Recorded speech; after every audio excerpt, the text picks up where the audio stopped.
E hoje o assunto interessa muito a você, bonitão, e a mim também, que é câncer de próstata.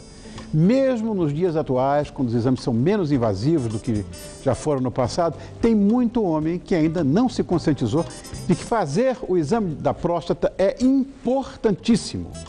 E para falar sobre o câncer da próstata, eu convidei quem entende do assunto. Afinal, ele é formado pela PUC de São Paulo, fez residência clínica e oncologia clínica na Escola Paulista de Medicina e atualmente é responsável pela oncologia clínica do Hospital 9 de Julho e pelo ambulatório de uro-oncologia da Escola Paulista de Medicina. Sabe tudo. É um prazer receber o oncologista Dr. Fábio Cater. Obrigado, Fábio, por ter vindo. E tão jovem, né? Com um currículo desse. Obrigado, são seus olhos. Obrigado. Obrigado eu. Bom, a gente tem que começar do início. Como eu estou muito falastrão hoje, estou perdendo pautas de tanto que eu falo. Então, vamos da base. O que é o câncer de próstata? Brilhante pergunta, Rony. Brilhante não entendo nada de histologia mesmo. Porque, não, justamente, o câncer de próstata, na verdade, quando a gente está falando do câncer de próstata, a gente está falando de 99% das vezes o tumor mais frequente da próstata, que é o adenocarcinoma de próstata. O que é o tumor da próstata? A próstata é um órgão glandular. A função da próstata é produzir diversas substâncias que vão dar origem à produção do sêmen, dentre outras coisas, o sêmen. Qualquer glândula da próstata que, com estímulos diversos e principalmente hormonais, do ambiente hormonal do homem, testosterona mesmo, essa célula glandular, um dia ela perde a capacidade que ela tinha de saber que um dia ela tinha que nascer, crescer, multiplicar-se e morrer. Então ela nasce, cresce e tem uma informação dentro do código molecular dela, do DNA dela, que ela tem que crescer, crescer, crescer, dar origem a células filhas iguais a ela, que vão se aglutinando e formando um tumor. Esse é o tumor de próstata que é tão divulgado na mídia. Quer dizer, diferente de uma hiperplasia benigna. Exatamente, porque você tem essa questão de ter um clone de uma célula. Exatamente, de que ela perdeu essa capacidade. Então ela recebe a informação, o estímulo, provavelmente oriundo da testosterona, esse hormônio sexual masculino, e perde, e começa a se produzir, se reproduzir, e perde a capacidade de saber que um dia ela vai ter que morrer. Então ela vai se amontoando, vai se acumulando. E tudo que é gerado em relação a isso é justamente pelo aumento do volume da próstata relacionado a esse elemento estranho que não deveria estar lá e está. Quer dizer, vamos diferenciar o que seja esse tumor, exatamente, que é maligno, esse carcinoma, em relação à tal da hiperplasia benigna. Tá. Tem outro nome, eu acho. Hiperplasia prostática benigna, ou HPB, como a gente costuma abreviar, e que inclusive é responsável pela maior parte da sintomatologia dos homens. Então, assim, se a gente for chegar à conclusão em relação, Fábio, então quando eu tenho sintomas relacionados a qualquer coisa que me leve à intenção de que seja o problema na próstata, provavelmente você está mais provavelmente diante de uma hiperplasia prostática benigna do que um câncer de próstata. Mas é óbvio que como você não consegue diferenciar, você é obrigado a investigar. Sem dúvida, entendeu? Sem dúvida. Agora, como é que se desenvolve essa sintomatologia, que muitas vezes é assintomática essa história? Exatamente. Porque é fenômeno compressivo local, é mecânico, Rony. Ou seja, o aumento daquele pool, aquele aglomerado de células, vão determinar os sintomas obstrutivos locais. Por quê? Porque a próstata é um órgão que se relaciona muito intimamente com os tecidos vizinhos. Então ela está exatamente embaixo, atrás da bexiga e na frente do reto. Então, qualquer crescimento que você tenha localizado, você vai acabar encostando em alguma dessas estruturas e dando sintomas mais frequentes.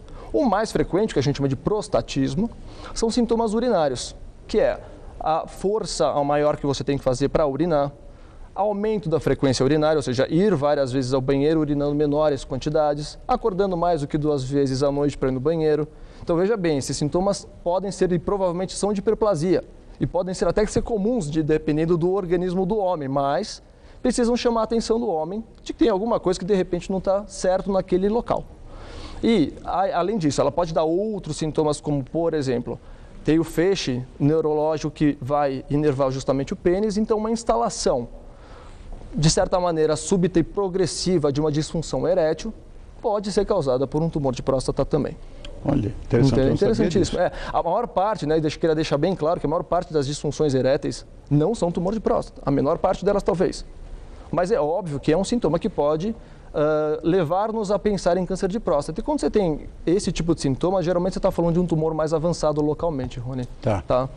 Agora, Fábio, olha isso aqui que eu li, não acreditei. Somente no Brasil, o câncer de próstata é o segundo mais recorrente entre os homens e sua taxa de incidência, está escrito aqui, é cerca de 6 vezes maior nos países desenvolvidos em comparação aos países de desenvolvimento, sendo mais comum, inclusive, em homens negros. Não sabia por que essa diferença. É isso mesmo. Quem é mais rico tem mais, quem é negro tem mais, como é que é?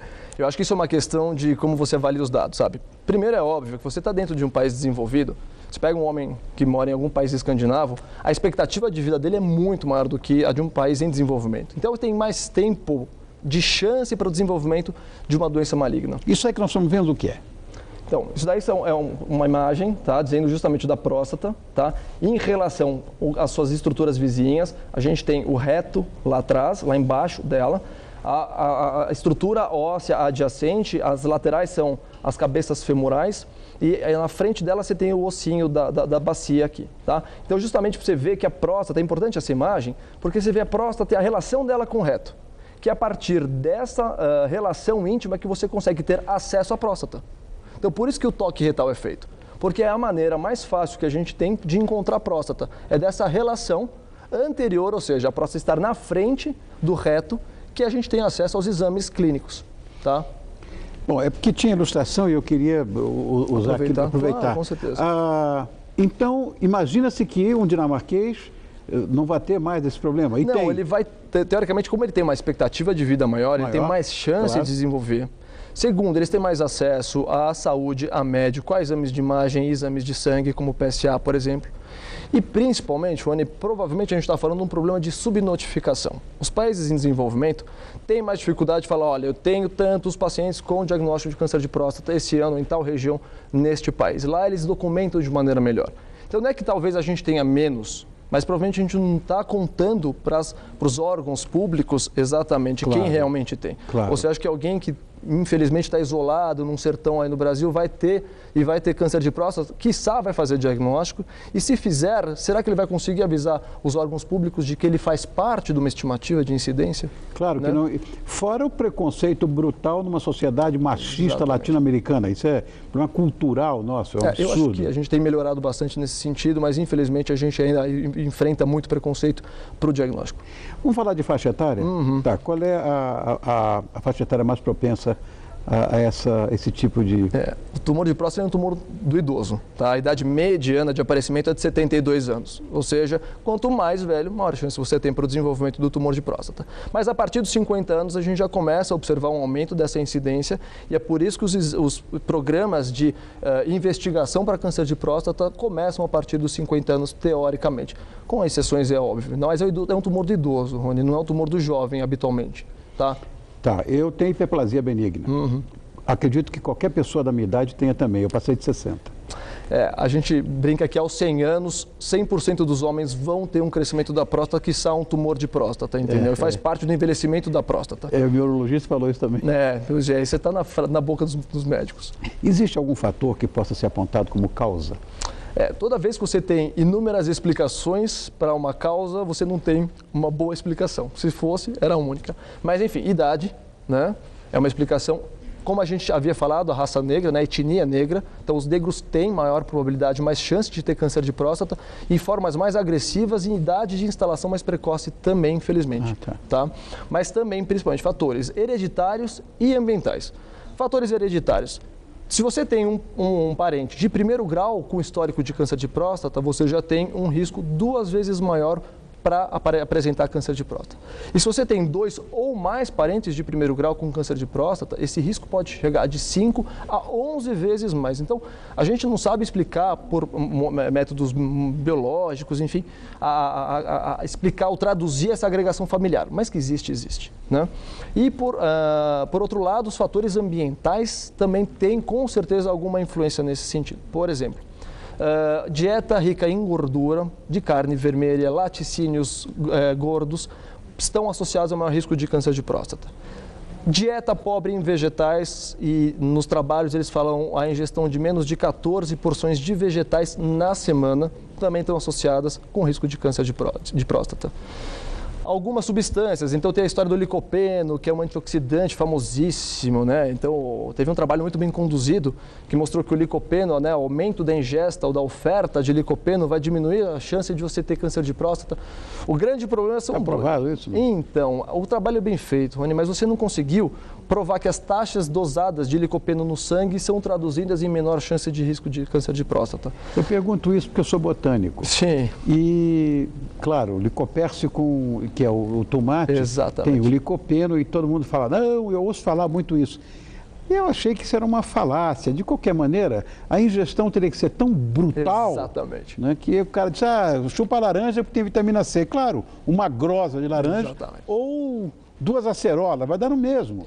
O que eles falam no trabalho é que a ingesta correspondente de licopeno no tomate seria equivalente à ingesta de 14 tomates ao dia. É impossível. Isso é um absurdo, né?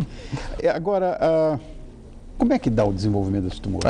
É importante saber que uma vez que o tumor tenha se iniciado na próstata, ele vai seguir um curso, né, de propagar-se exatamente. Ele pode nascer num lobo da próstata ou nos 2 lobos da próstata. A partir daí ele vai crescendo, se não controlado, pegando a cápsula, que é o revestimento da próstata.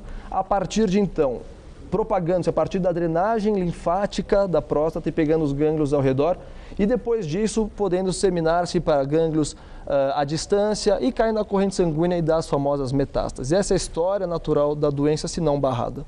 Bom, existem diversas formas de tratamento, como cirurgia, radioterapia, terapia hormonal, quimioterapia, prontoterapia, enfim, agora tem muita coisa, tem a nova técnica, o rifo robótico, derrete o tumor. Como é que é essa história?